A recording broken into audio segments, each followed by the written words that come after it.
Good day, everyone. I would be discussing the literary devices used in poet. Common literary devices such as the metaphors and similes are the building blocks of literature and what make literature so enchanting.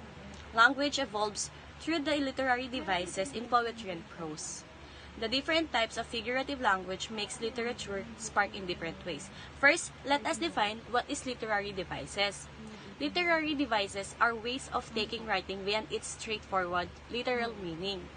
In that sense, they are techniques for helping guide the reader in how to read the piece. First, we have metaphor. Metaphor, also known as direct comparison, are one of the most common literary devices.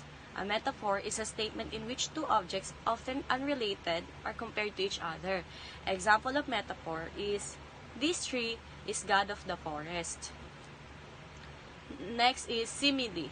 Similes, also known as indirect comparisons, are similar in constructions to metaphors, but they imply a different meaning. Like metaphors, two unrelated objects are being compared to each other. Unlike a metaphor, the comparison relies on the word like or as.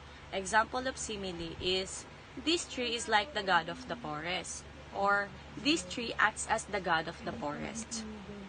Next is imagery. Imagery can be both literal and figurative, and it relies on the interplay of language and sensation to create a sharper image on your brain. The best writers use imagery to appeal all five senses. These are the examples of imagery using five senses. The first one is sight imagery. The tree spread its gigantic sun-flecked shoulders. The next one is sound imagery. The forest was hushed, resounding with echoes of the tree's stoic silence. Next one is touch imagery. The tree felt smooth as sandstone. Next is taste imagery. The tree's leaves tasted bitter like unroasted coffee beans. And lastly, smells imagery. As we approach the tree, the air around it smelled crisp and precise. Next one is symbolism. Symbolism combines a lot of ideas presented in metaphor and imagery. Essentially, a symbol is the use of an object to represent a concept. It is kind like a metaphor, except more concise. Symbols are everywhere in English language, and we often use these common literary devices in speech and design without realizing it. The following are very common examples of symbolism. Now, these are the few very commonly used symbols include peace, represented by a white dove, love, represented by a red rose, and conformity, represented by sheep. Lastly, idea, represented by a light bulb switching on. Personification. Personification, giving human attributes to non-human objects, is a powerful way to foster empathy in your readers. These are the examples of personification using sight. The car ran a marathon down the highway. Using sound, the car coughed, hacked, and spluttered. Next is using touch. The car was smooth as baby's bottom. Then, using taste, the car tasted the bitter asphalt. And using smell, the car needed a cold shower. Lastly, personification using mental events, the car remembered its first owner fondly. Next one is hyperbole. You know that one friend who describes things very dramatically? They are probably speaking in hyperboles. Hyperbole is just a dramatic word for being over-dramatic sounds. A little hyperbolic, do you think? It is basically hyperbole refers to any sort of exaggerated description or statement. We use hyperbole all the time in the English language, and you have probably heard some things like, I've been waiting a billion years for this.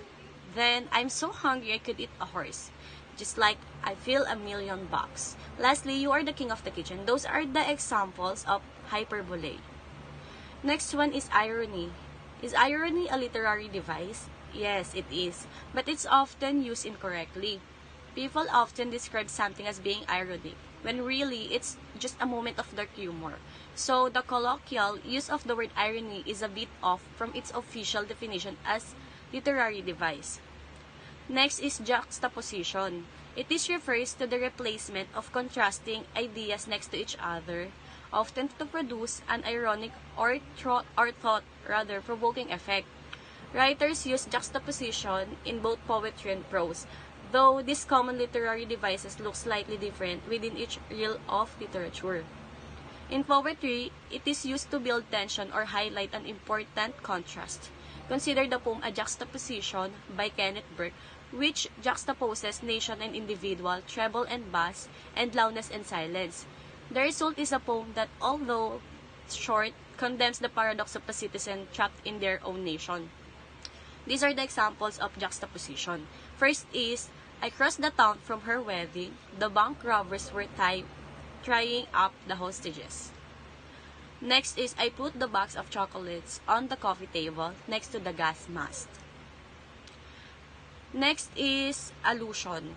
If you haven't noticed, literary devices are often just fancy words for simple concepts. A metaphor is literary comparison, and hyperbole is just an over-exaggeration. In this same style, allusion is just a fancy word for a literary reference. When a writer alludes to something, they are either directly or indirectly referring to another, commonly known piece of art or literature. These are the examples of allusion. First is referring to a kind stranger as a good Samaritan. Then, describing an ideal place as Edenic or the Garden of Eden. Next is saying someone turned other cheek when they were passive in the face of adversity. When something is described as lasting 40 days and 40 nights in reference to the floods of Noah's Ark. This one is allegory. An allegory is a story whose sole purpose is to represent an abstract concept or idea. As such, allegories are sometimes extended as allusions. This is the example of allegory. There were times when it seemed to the animals that they worked longer hours and fed no better than they had done in farmer. That was Jones' days. Next is ekphrasis. Ekphrasis refers to a poem or story that is directly inspired by another piece of art. Ekphrastic literature often describes another piece of art, such as the classic. I'm gonna show you the example of ekphrasis piece. Then, the following 12 devices apply to both poetry and prose writers, but they appear most often in verse. Devices in poetry are anaphora, conceit, apostrophe, metonymy, enjambment, zeugma, repetition, rhyme, alliteration, consonance, assonance, euphony, caphony, and lastly, the meter. That will be all. Thank you.